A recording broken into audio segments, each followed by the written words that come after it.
Ahoy everyone, Tightrope here, and today we're taking a look at the general balance changes and the US balance changes made in the 1.80 patch. Going over the general changes first, and we're starting out with light vehicles. Relics say they have become too dominant, being both cost effective, lethal, and arriving too early, making it hard to get counters out, and snowballing the game in favor of the player who's building them, which I do agree with in general. They say they have made a global change. Most light vehicles in the game have increased fuel cost now. It's somewhere between like 5 and 15. Most light vehicles getting a cost increase of 10. And this will make mass light vehicles less cost effective. So first off, they're going to be arriving 30-ish seconds later just by the fuel cost increase. And then, if you want to spam them, that fuel cost increase is just going to keep racking up, making it harder to spam them. So yeah, sure, I think that's a fine idea. There was something I heard in Relic's deep dive related to this that I wanted to touch on.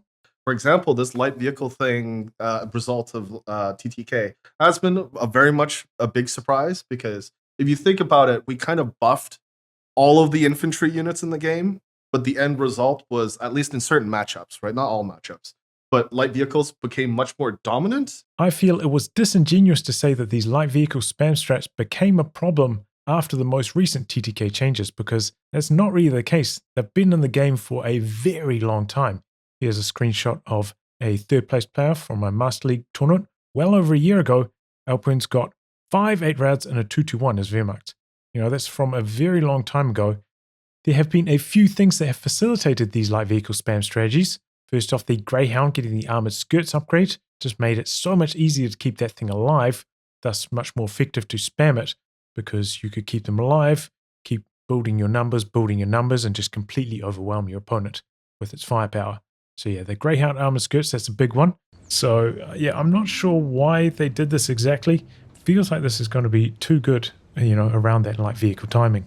Second off, like Battlegroup economy advantages, mainly from like US Forces Armored, but like DAC got them from Italian Combined Arms with the Karamato spam, stuff like that. These economy advantages definitely makes spamming them much more effective. And then like Unga Bunga buttons on top of this. So things buffing up their speed, rate of fire, healing in combat. They just allow these light vehicles to continue scaling with like critical mass numbers, never giving your opponent a chance to breathe. So yeah, it's not just like light vehicles themselves. There's a lot of things surrounding them that have become a bit of a problem. But a lot of them have been changed in this patch as well. One more reason why light vehicle spam has been so much more viable as of late is actually because of the pathfinding. It's just so much better these days, especially controlling a group of vehicles like this. It's relatively easy with few drawbacks. You can just like drive them around. There's a little bit of phase through often, so you can get them around like this, quite tolerant. So it makes moving around a group of vehicles like this so much easier than it used to be. Try and do this kind of thing in COH3 would just be impossible. Things would be spinning around, there'd be all sorts of issues. But controlling a group of vehicles like this, so easy with the pathfinding in COH3, and maybe the amount of phase through is like a tiny bit too tolerant at the moment. I think, yeah, just maybe. They have increased the target size of sandbags and tank traps. Used to be target size of 1. So a thing like an AT gun would only be about 5% chance to hit them. Not very good. Up to 20. So now most ranges you'll be guaranteed to hit except for long range. So it's going to be much easier to attack, move, kill sandbags and tank traps with things like anti-tank guns. So it's a very good change. Probably should have been done at the same time that they were made targetable in the first place. There was one bug as well that I reported about a week or two ago, that tank traps are not blocking scatter shots at the moment. See, my AT gun can like shoot straight through the tank trap if it's on attack ground, whereas if I try to do that on the sandbags, it rams into the sandbags. So hopefully they'll address that shortly, but what it means in the meantime is that it's not that safe to take cover behind tank traps with your infantry, because the tank could shoot at them. The scatter shot from the tank will go straight through the tank trap and land right on top of your mega bunched squad of infantry. So just be careful until that bug is fixed, until tank traps are blocking scatter shots like they should. Be careful about using them for cover. And I believe this does not affect like world object tank traps. Ones that are already on the maps, think those ones work fine. It's just these ones that you construct with all the different factions. The cooldown of recrewing team weapons with things like half-tracks and support trucks has been nerfed, going from 30 up to 60 seconds. I know a lot of players have been complaining about like blobs this patch, especially in team games. It's been a bit of a problem. And, you know, this is definitely one of the abilities that kind of facilitates that. It makes it so much easier to keep hold of your team weapons. So, yeah, I think this is a perfectly acceptable change. And that's a fine cooldown, you know, once per minute. Otherwise, it's just too spammable. Demolition charges that various units can plant have been buffed in their target tables to perform better against things like emplacements and bunkers. So we're going to see how that goes here. So first off, we've got a bunker here with the bulwark, the extra health, 840 health, demo charge on it. Dead, one shot. Really good. Notice I can't put this demo charge that close to the Obiche, but we're going to put it there. Vet 3 Obiche, also 840 health. Let's see how that goes. Oof, decrewed it one shot. Full Obiche. And then we've got HQ here, 3000 HP. It does about 600 damage, is that? So yeah, not as good against buildings, but very effective against bunkers and emplacements. So, you know, this could be a viable move. Deploy these somewhere behind enemy lines, sneak up, destroy their bunkers. That could be kind of cool, especially if you're doing against like a forward retreat point or something. That could really foil a Italian coastal player. Flamethrowers have been buffed this patch. The first change we're going to look at is area width. So their burst of flames should be wider now, should be able to catch more models in each burst, especially if they're clumped up in cover like this. So we'll see how it goes against this rifle squad.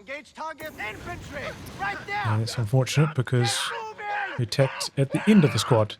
So if a squad's clumped up in cover like this nowadays, you might want to consider attack rounding instead of just right-click attacking to make sure you're targeting the area with the highest density rather than going for an edge model, which may be quite likely to be attacked. So we're going to attack right in the middle here. Understood. Pioneers under fire. Oops, did I not heal them all? Maybe I did. Show them fury. Commander, stop anything. Did I manage to get all 5 models there? Surely not. That is crazy. Let's try that again. 100% health. We found the light. Stop, pioneers. Only 2.5 damage on the edge there, but wow. That's quite a lot. A little bit of damage on the edge models, but yeah, I mean, that's pretty good. Nice and wide beams there. Flamethrowers also got a big target table bonus against bunkers, so they should do way more damage against them now. So let's see how it goes. This is just against a regular bunker. One burst there. So from 720 to 580. What's that? 140 damage per burst? That's pretty impressive. 2, 3, 4. Almost gets it after 5 bursts. Not quite. But either way, that's really strong. I'm going to try the light it up as well. This is the alternate Vet 1 ability of the engineers. See how that goes. I believe this did also get the same kind of buffs. See where it lands it, you know, after this. I mean, over half health gone there. So that's pretty good. I can imagine maybe you could combine it up. Like make a charge in with your satchel. Throw this off and then do a little bit of a light it up. Just to polish it off thereafter. That could be a pretty good combo. Wouldn't even need to upgrade your flamethrower. You could still have hazard removals. Just knock out bunkers with this combo. Flamethrowers also got a big target table bonus against buildings. Flamethrowers will always penetrate bunkers and buildings, so now it's like guaranteed damage. Flamethrower is going to be really good against bunkers and buildings after this patch.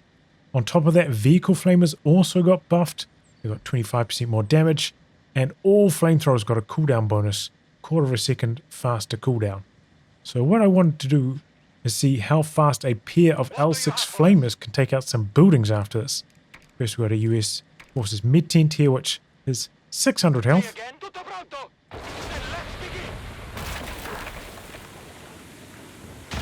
Oh, we can get it on one burst, dude. That could actually be kind of like a viable strategy, just getting a pair of these. These guys are real zippy. Get them into your enemy's base and just knock out their mid tent. Even if you end up losing one of them, it wouldn't be like too bad. Even though they did get some cost increases, we'll have a look at that later. Let's see how fast we can get through a like a tank depot now. So it says 2,000 health. Like your main headquarters says 3,000 health. So that'll take, 50% longer than this.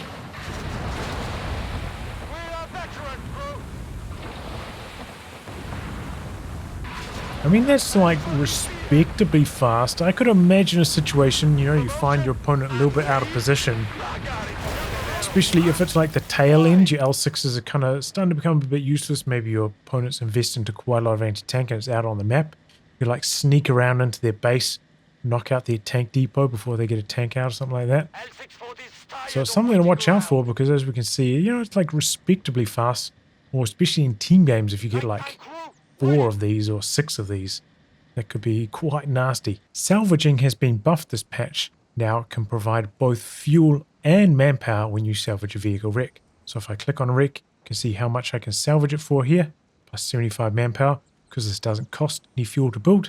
Doesn't have any fuel here, but the P3 wreck, you can see I can get plus 20 fuel by salvaging it there. So yeah, you get 30% manpower, 25% fuel from the wreck. Not actually too familiar with salvage because it's generally not been that worthwhile to actually use because you often don't need fuel in those kind of timings, but 30% extra manpower, this could actually be a way to solve Africa Corps' late game manpower woes by salvaging stuff. So yeah, let's see how fast we go. If we can use it, we take it. I mean, that's pretty fast. Do I take extra damage? No tools. Didn't really look like it. I mean, that's relatively fast. We'll see how fast a recovery vehicle can do it. So that's on the C. So if you try right click, that's just going to try recover. So you're going to have to use the hotkey C. See if it's any faster on the recovery vehicle. Not that much faster, if at all. But I suppose this way, as opposed to recovering a vehicle, you can just do that and you can drive away. You don't have a extremely wounded vehicle left behind there that you have to sit behind and repair afterwards. So definitely going to be faster if there's kind of a wreck in a risky spot in the middle of the map. Good option now to salvage it and drive away as opposed to trying to do a risky recovery. And you're going to have to watch out. If you're up against Africa Corps, you're going to have to be much more proactive about killing off wrecked vehicles so they can't salvage it. You already had to worry about it against espionage. Now you have to worry about it against salvaging both the recovery vehicles and from armored support. Now testing if the recovery vehicle takes any extra damage while it's salvaging. It's got 320 health. And we're going to shoot it at once with this Panzer III, which does 120 damage. So if it's plus 100% damage, it should still be alive, but very, very low. Utility vehicle is standing. Start stripping that wreck. And it's dead in one shot. Is that intentional? I don't know if that's intentional. Wow, that was crazy, man. That is crazy. It must be plus 200% damage or something while it's salvaging. I'm going to do the same thing, but now I'm going to try salvaging instead of recovering, see if that does extra damage. No. Recovering doesn't. You take the usual 120 extra damage. So, wow. You got to be really careful while salvaging because your recovery vehicle is going to die super fast. All infantry-based rifle weapons have received a buff to their near penetration, going from 1 to 1.5.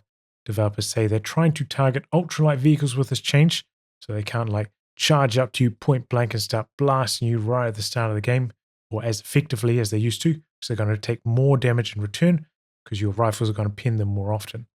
Not as important as to pin buff SMGs, because they shoot out so many bullets with relatively low accuracy, but because the target size of the light vehicles is so large, they land all of their shots, so they proportionally do way more damage against light vehicles than they do against infantry, compared to rifle weapons.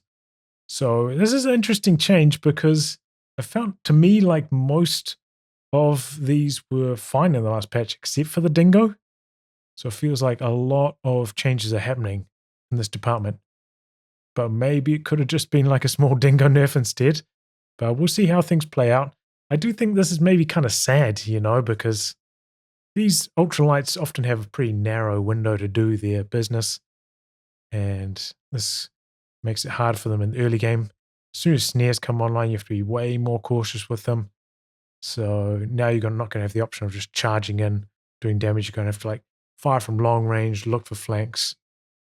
Could make it quite a lot harder to use these kind of light vehicles. Here is what the penetration curve looks like for the Rifleman Garand. You can see up close out to 7 range. That's the end of their near range. They have their full 1.5 penetration, and it slowly decays out to their mid-range value, which is 25, and then from then on it's 1 out to their max range of 35. So this is pretty typical for most rifles. I think all rifles have 7 as their near range, and somewhere between 20 and 25 as their mid-range. So all penetration curves are going to look kind of like this. So anywhere, you know, inside of 20 range, those ultralight vehicles are going to take a noticeable amount of extra damage thanks to this buff to rifles. So now let's see how fast a Crouchschützen will die against a rifle squad, and here at point blank. Find cover! Leave him! I mean, you've still got time to get away with your Crouchschützen, but that's a bit of a beatdown.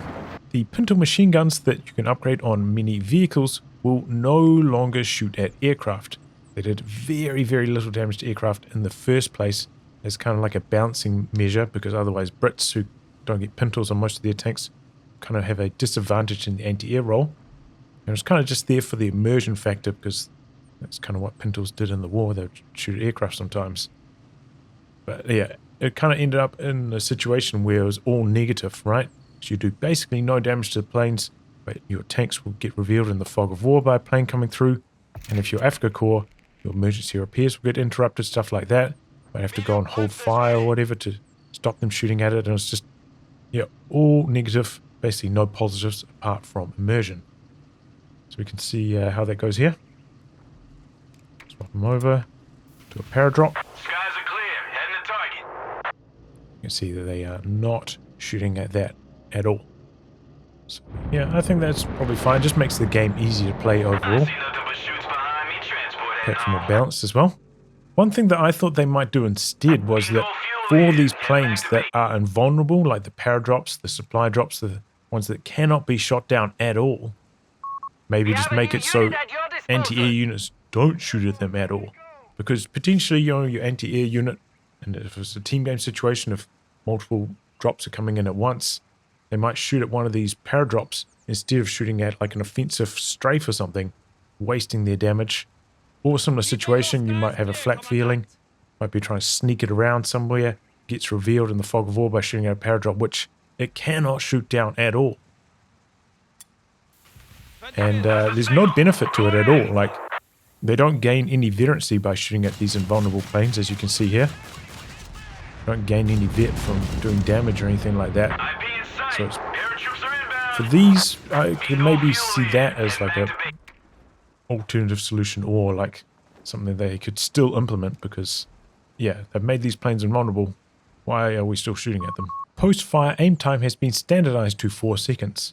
My understanding of what this means was that, you know, say there's a vehicle on the edge of my AT gun's arc, shoot it at once, then it deploys smoke. The AT gun will stay facing the direction of that vehicle for 4 seconds before returning to middle. And that's good, because otherwise your AT gun's like spinning back and forth, you might miss an opportunity to land an attack round. Similar story if you're in like a vehicle chase, maybe something goes around a corner, and then your gun would return back to center too quickly, and then once you get around the corner and see it again, it has to pivot back to face the enemy vehicle again, and you'll miss an opportunity to fire. So yeah, now it should stay facing that same direction for 4 seconds afterwards. But I'm not entirely sure how this has been implemented, because if I do this, swap it over, attacks, then I switch owner, the AT gun pivots back into the middle like straight away. I don't understand what they've done here. Maybe it's not properly applied to AT guns or something. But yeah, I thought the AT gun would stay facing that direction for 4 seconds after the shot, but it returned to the center straight away. It's the same story with an attack round. Attack round then stop, turns to the middle straight away. So maybe it's not applying to AT guns properly or something, but something weird going on here. Snipers have had their manpower costs increased by 40 manpower, going from 300 to 340. Basically, after the TTK changes, like run and gun chase downs of snipers weren't as effective because the supporting squads of the sniper would kind of do too much damage as you're run and gun chasing the sniper. So snipers were more powerful. So by increasing their cost, first of all, they're harder to get. But second off, if you have to like trade off a vehicle, something like a Humber, going chasing down after a sniper, that trade is now more tolerable. The medium howitzers, that's the Canone, M2A1, Vesper, and Bishop, have had their far AoE damage buffed. So they're going to be doing more damage, mainly to infantry, towards the edge of their blast zone. I felt like these were actually doing pretty well after the scatter buffs they got in the previous patch. Maybe of this group, the only one that's been struggling is the Vesper, just because its stats are quite a lot worse than the Bishop. But yeah, the Bishop was always really popular, so now it's going to be even better. So that could be a little bit scary. On top of this, previous to this, the M2A1, when it has its free fire used to be way stronger than its barrage shells. It used to have like bigger AoE, more damage. But yeah, now that's been nerfed, so the free fire has these same properties as the regular shells. I don't think they get charged shells of Vet 1 either after this change, if you choose that as your Vet 1. Yeah, I thought that was kind of intentional, that the free fire did more damage than the barrage just because it takes up a whole slot on your battle group, but apparently not. I did think it was OP though, because yeah, for the Canone, its free fire does not take up a slot on the battle group. So we'll see how that goes. Does seem like a little bit sad though. Advanced infantry is probably one of the more popular US battle groups. Maybe it can afford to take that kind of hit. And finally, the BL 5.5, this counts as a heavy howitzer. It also got its far AoE damage buffed by a proportionally larger amount. Used to be 0.1, now it's 0.175. Let's see if we can notice the difference. I got a blob of Palm Grenadiers over here. Going to barrage with the BL 5.5 and the Bishop. Let's see what they can do.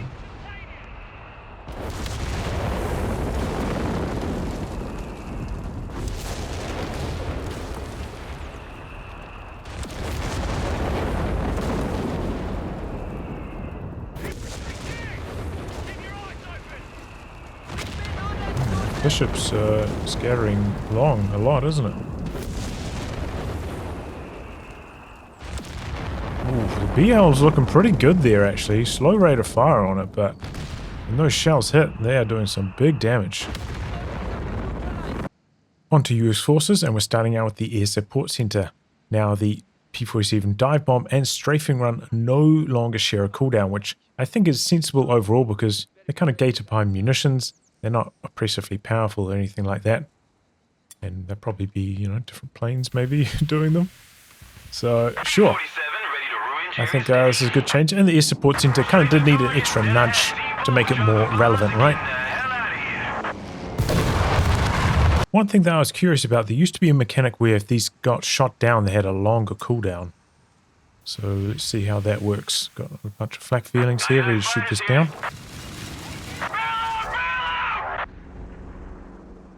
And it looks like that has been disabled, maybe? I remember that being in the game at launch, but maybe this has been removed now because they're on separate cooldowns, so that's it. Yeah, that's gone. I remember that being in the game at launch. Don't know when exactly it got removed, but it's well gone now. Scouts have had their build time reduced by 10 seconds. The developers say they want to increase the viability of multi-scout builds, but they have not decreased the build time of Pathfinders. But I don't think that's going to matter too much because you can kind of start them as scouts at the start of the game, then click the Pathfinder button thereafter to still build as scouts. I think you save like 20-ish manpower doing it this way, the Reinforced 1 model. US Forces engineers have had a rework on their gun. Basically had their accuracy decreased but the damage per bullet increased. The net impact of that we can see here. Red line is the old one, which is actually slightly better than it is now. But in exchange for the slight reduction in DPS, they've got a pretty sizable health increase. So I think overall that's going to be a buffed engineers. Assault engineers got a similar treatment, slightly worse on their gun, but more health.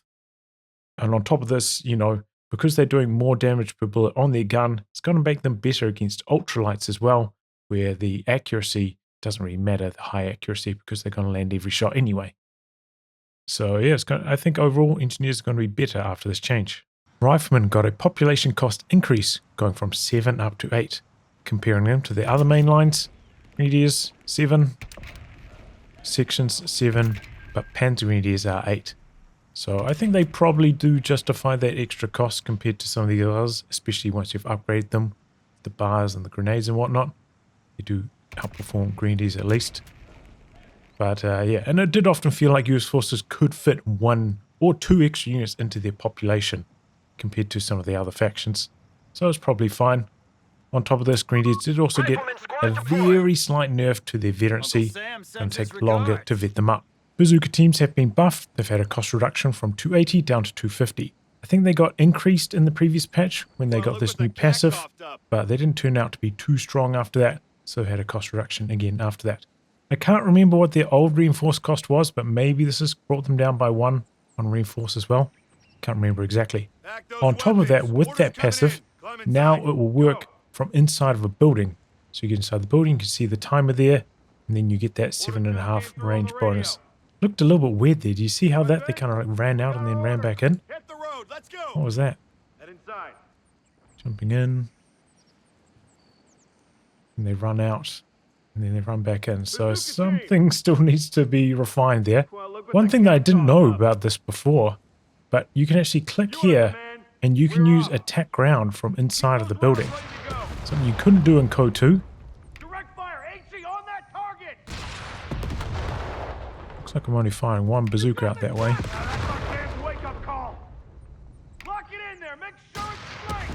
That seems to be somewhat bugged, right? Because only 1 of the 2 bazookas is firing. I mean, it's definitely a nice thing to have, but it would be nice if both bazookas could fire with this. Okay, I've figured out why both bazookas weren't firing. It's because they both weren't on that side of the building, and giving them an attack ground command wouldn't cause them to switch windows. You can see? Can't attack ground on the other side because there's no bazookas on that side, and giving them attack ground command over there doesn't cause them to switch windows. Now, this could be okay, because back in the day you used to be able to right-click drag squads and then be able to get them to switch windows, but you can't do that anymore. Pretty sure you couldn't do that in the previous patch as well. I don't know when they removed that functionality, because you used to be able to do micro tricks where you could maybe right-click drag, try get the squad members on top of buildings on certain garrisons, and then get the elevation bonus. But they've removed that at some stage. It still works for machine guns. You still reposition machine guns, but you can't do that with regular squads anymore.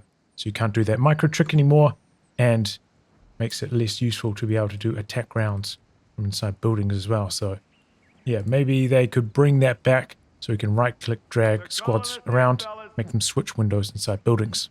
One of the Vet 1 options for the M1AT gun has been altered. Focus sight used to provide 35 extra vision range, now only 15. So you can see that's the default 35 sight range. Activate focus sight. Don't leave us exposed, right? I mean, that is not much more vision, right? Is that even 15? That's 50. I mean, that's more like 12. I don't know about this. There's such a tiny, like, it doesn't even cover your whole cone of the AT gun. It's just this tiny, tiny focus sight in the middle. One thing that they did do is that if you like tear down, it disengages, and you reset up, it will leave you in focus sight mode again once you're set up again. So I suppose it relieves the micro burden a little bit, but I don't know, man. I don't think this is good. Like, I think this ability is objectively quite trash now. Like, it doesn't even help you spot all the way out to the edge of your range, where maybe you'll be able to get 1 extra shot off. Probably better off just using attack round and hoping for the best. And it kind of removes like one of the skill testing elements, like, oh, I see an opportunity. My opponent's vehicle's going to be right on the edge of my AT guns range. I'm going to pop this, get an extra bit of vision, pop off a shot. Now it's just like, oh, I'll maybe by default leave this on or leave it off. Yeah, it's just removes some of the finesse to the game. The M3 had a fuel cost increase like most other light vehicles, but it only went up by 5, where a lot of others went up by 10. In fact, its variants, the quad and the 75mm, which you can build straight up if you go for the mechanized support center, they went up by 10, but the base vehicle itself only went up by 5. So it does kind of make it more appealing to just construct it here and spend the munitions on upgrading rather than just raw building these. And I didn't think the quad was that good in the first place. Didn't get buffed this patch. This one did, it got a better barrage. We'll have a look at that later on. But the M3 itself also got a buff to its machine gun. Got a massive arc increase. See if I squat over here, I'm going to switch its ownership. Did you see that again? It probably takes 4 seconds to go back to facing that direction after the change.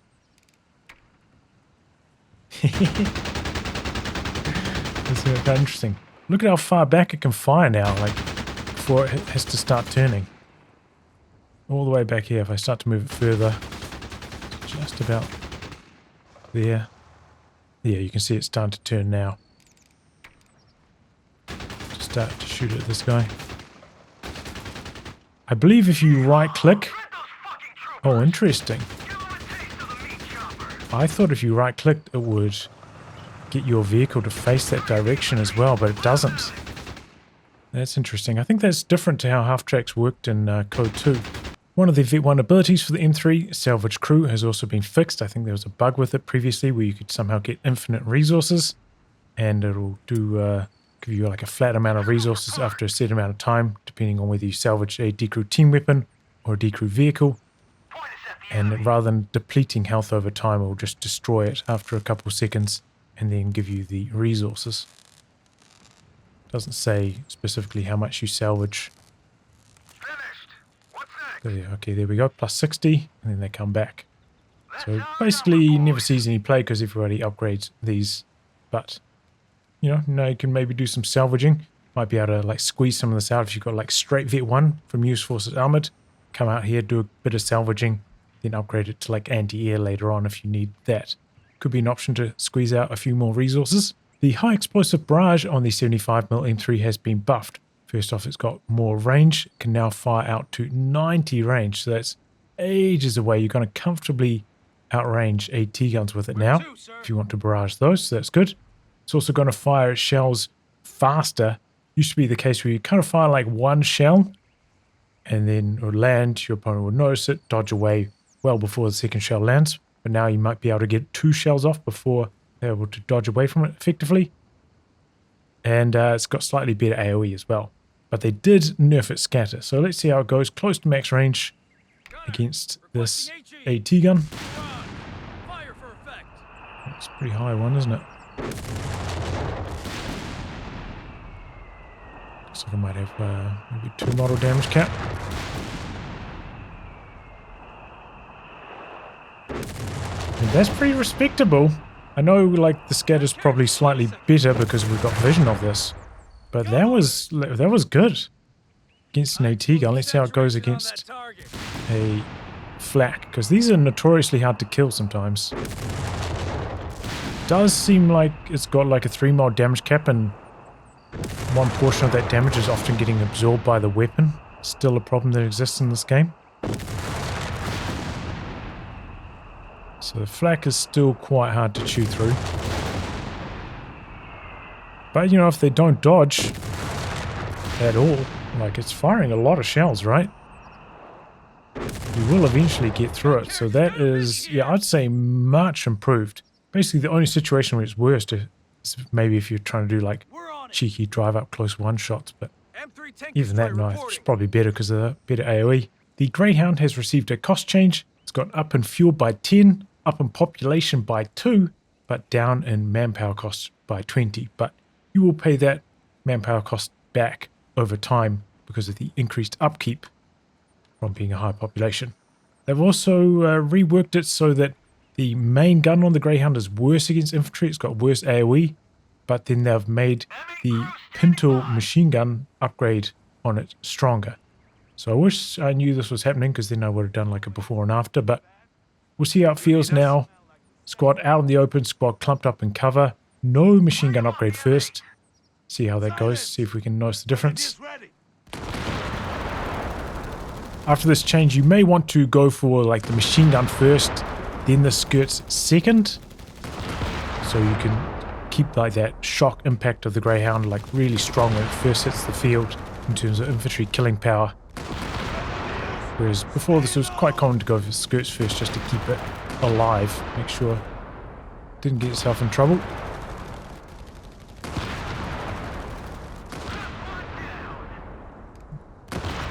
Alright. Now repeating that, but now both of these have got the Pintles on them.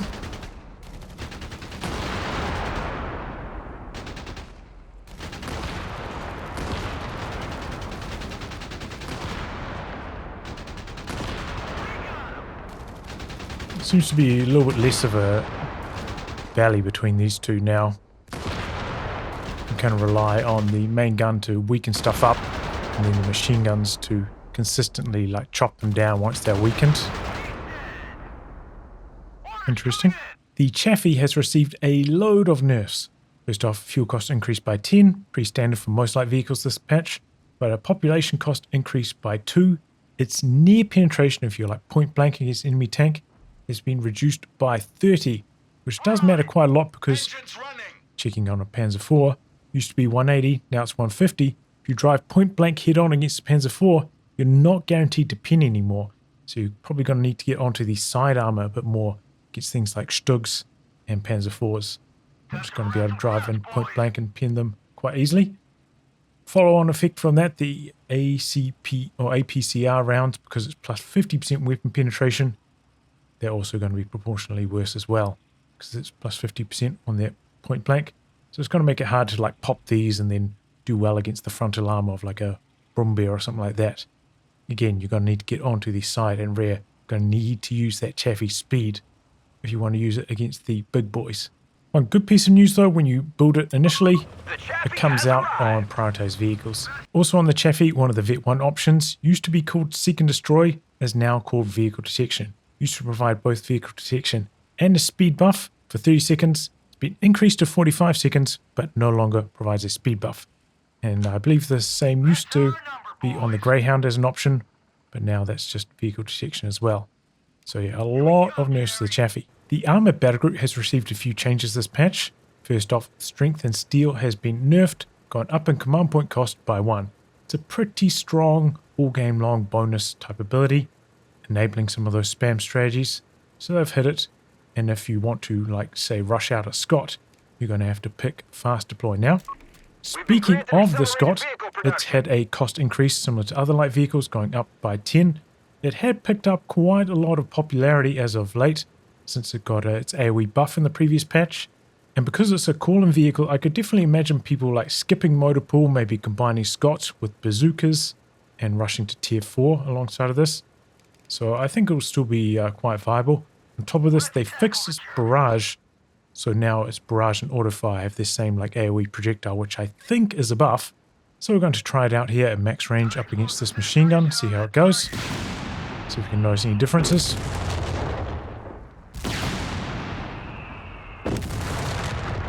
It's pretty solid to me. Well, as Moses was allowed at 0 health, do you see that?